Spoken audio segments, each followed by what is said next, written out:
Welcome to GATE XAML. In this video, you'll understand concept of keys in relational model. One of the very important concept for database normalization.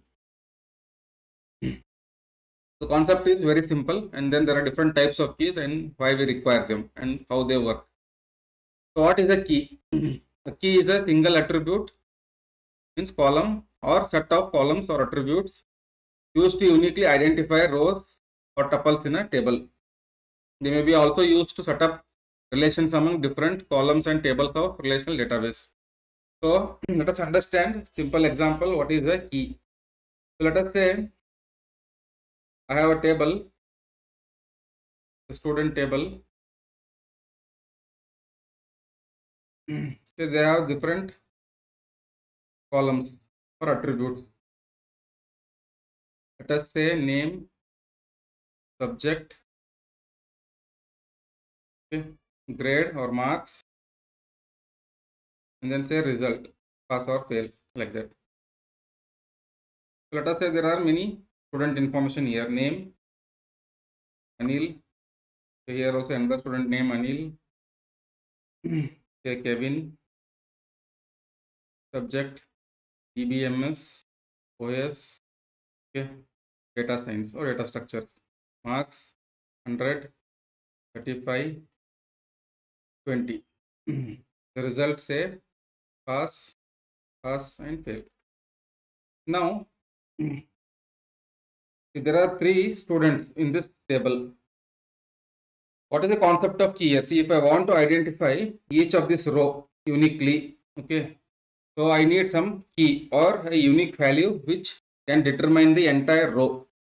Now in this table example, is there any row, any column which I can easily identify a student? So for example, if I take this column name, okay, what will happen? Anil is repeated twice. Although Anil are the 2 separate entities or 2 different students, but they have the same name.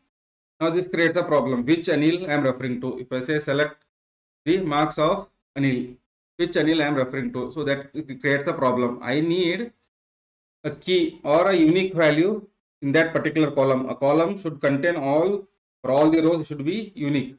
So let me add, for example, say that the roll number.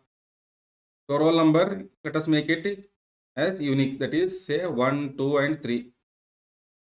Now if I make say instead of 3 here, if I make it 2, then it is not a key because it is repeated. So in any particular column or set of columns, if the values are unique, it need not be only one attribute or column.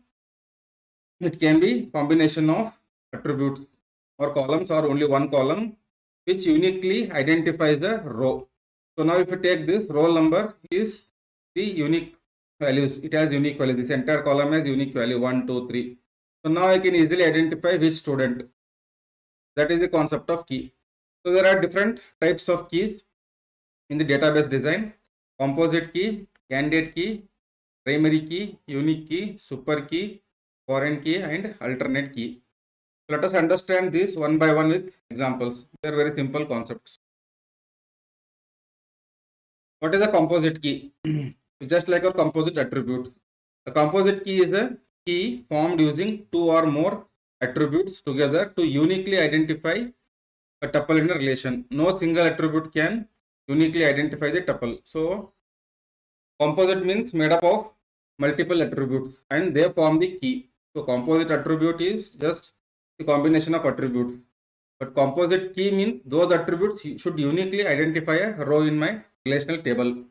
So for example, say that there is an enroll table here, student ID, course ID and grade. If I just take the student ID, I cannot find a particular row uniquely. For example, 101, 102, 101 is repeated twice. So it becomes ambiguous, confusion. So if I combine both student ID as well as course ID, both together if I take as a composite key, okay, these two becomes composite attribute. Student ID plus course ID is a composite attribute and then I am using it as a key. So that becomes a composite key. Now, if you take this column, only student ID, the values are repeated. So it cannot be a key. If you take only course ID, the DBMS, the values are repeated here. So it cannot be also a key. So no single attribute alone can uniquely identify this any tuple here. But if I combine both of this, okay, so 101 DBMS, 101 OS, 102 DBMS, 103 AI. If you see there, to collectively take both the columns, then they form the unique values. 101 DBMS, so it is unique. So no 101 DBMS is repeated anywhere in the table. So this is the concept of composite key. Now you understand the concept of candidate key. So this is the fundamental, and mostly all the normalization functional dependency concept depends on the concept of candidate key. Let us try to understand this.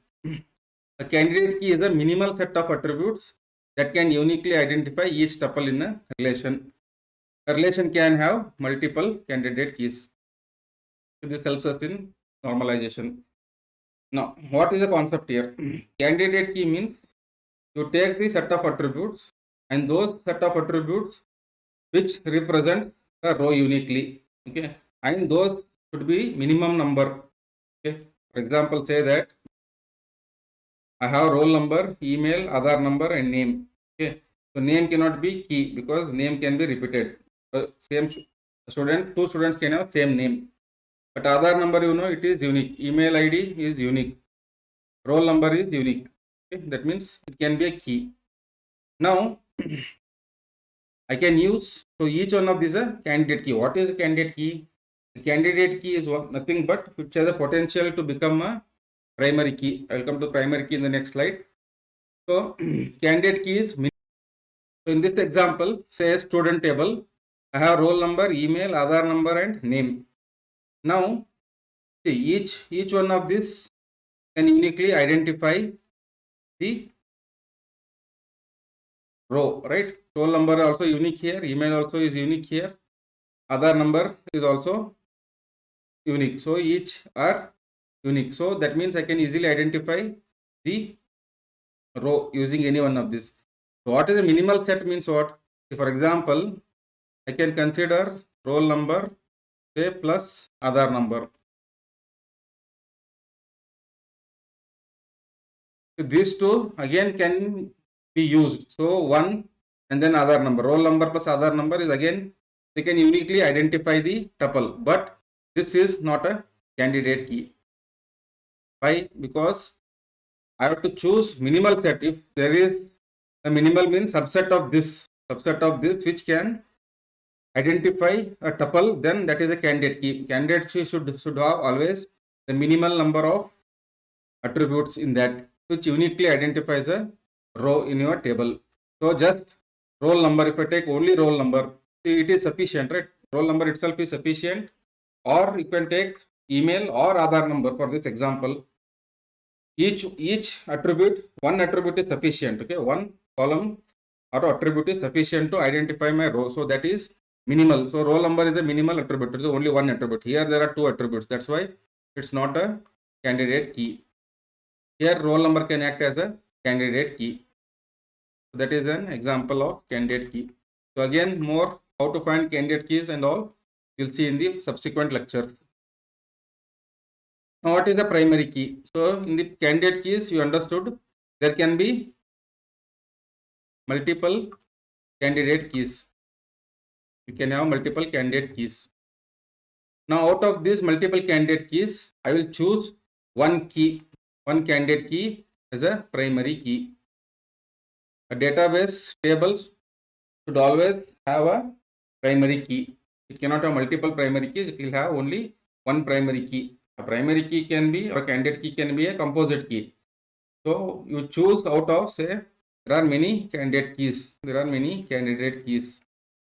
You choose any one of them based on your database design requirements. You choose one of them as primary key. That is the concept of primary key. So a candidate key, one of the selected candidate key acts as a primary key, and a table should always have a primary key. It must be unique and cannot be null. So primary key cannot be null. For example, I cannot insert, if I take roll number as the primary key, cannot insert null. So roll number in the relational tables are represented using underline. So this indicates the primary key. Okay. So minimal Set of attributes which uniquely determines a row is called as the candidate key, and one of the candidate keys in the design we take it and make it as a primary key, and it cannot be null. So what is the concept of unique key? So it is similar to your primary key, only thing is it can accept null value. Okay, it can accept null value depending on the database system that you are using. Usually one null is allowed, one null value you can allow. That means what? Suppose if I say email id, email id is a unique. That means here in this table, see, there are different email ids. Okay, I'll come to this later. So we have different email ids, but if I make it as a primary key, if I make it as a primary key, then I cannot insert null here. But this email id can act as a unique key. Only one null can be inserted. For one row you can insert null. That means a primary key with one null value at least based on the system, the database system. So you call it as a unique key. It also prevents the duplicate entries for all non-null data. Means if I try to insert Rahul at abc.com again, see, this is already there. So this will not be taken because it's a unique. One null value is allowed, but rest of the value should be unique. But however, primary key, if you observe this, if I make this as primary key, all should be unique. There should not be any repeated values. And then there cannot be null value. That is the difference between primary key and unique key. Now, what is the concept of super key? Again, we will use it in the database design. So that's why you need to understand super key. Super key concept is very simple. Candidate key plus 0 or more attributes is the super key. That is the definition.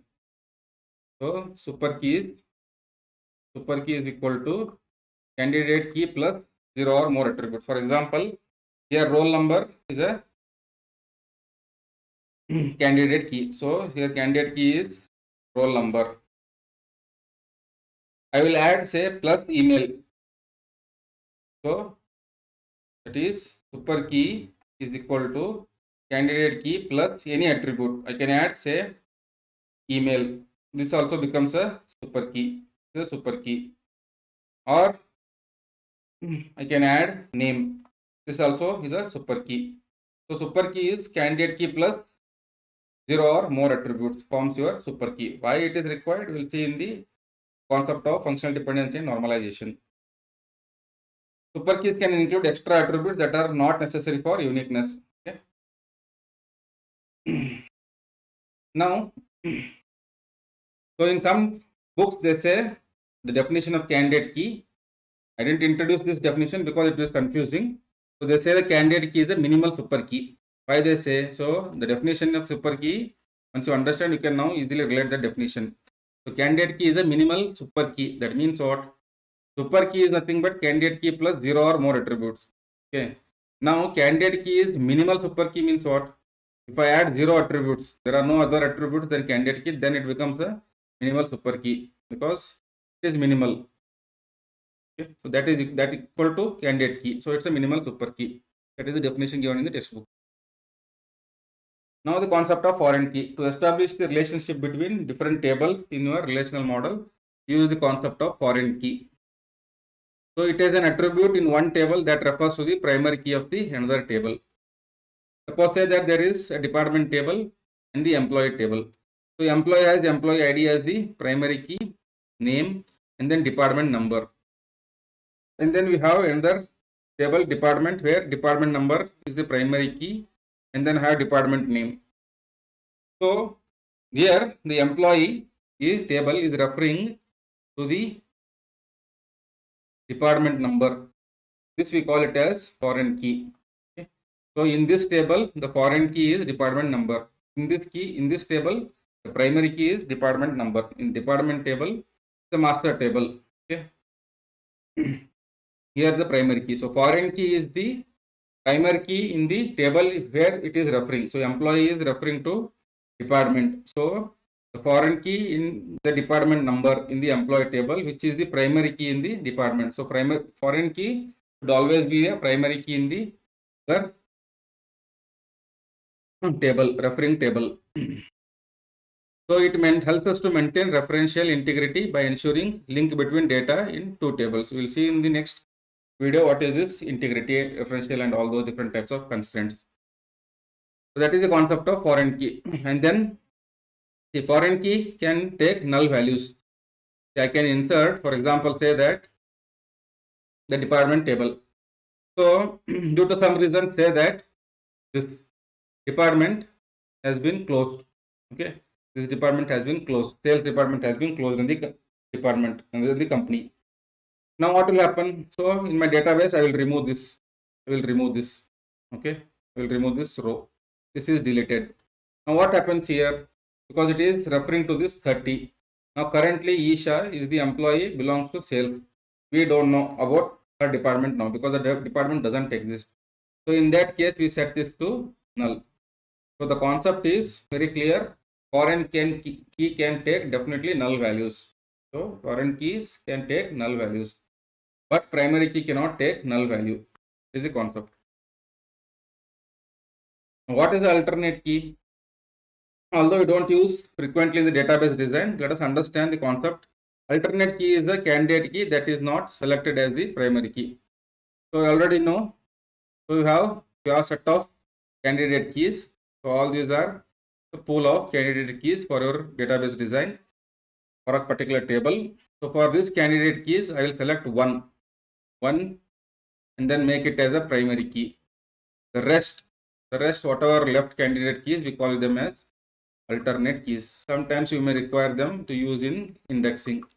They are called as alternate keys. For example, in this table, roll number, email, Aadhaar number, and name. So roll number is a candidate key, email is a candidate key, Aadhaar number is a candidate key. Let us say that I have made Aadhaar number as the primary key. This becomes my primary key. So primary keys are underlined in the relational table.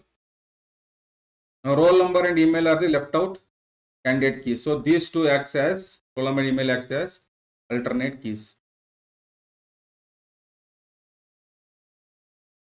Hope you understood the concept of keys. In the next video, you will understand the concept of integrity constraints with examples. Thank you for watching. Please like, subscribe, and share.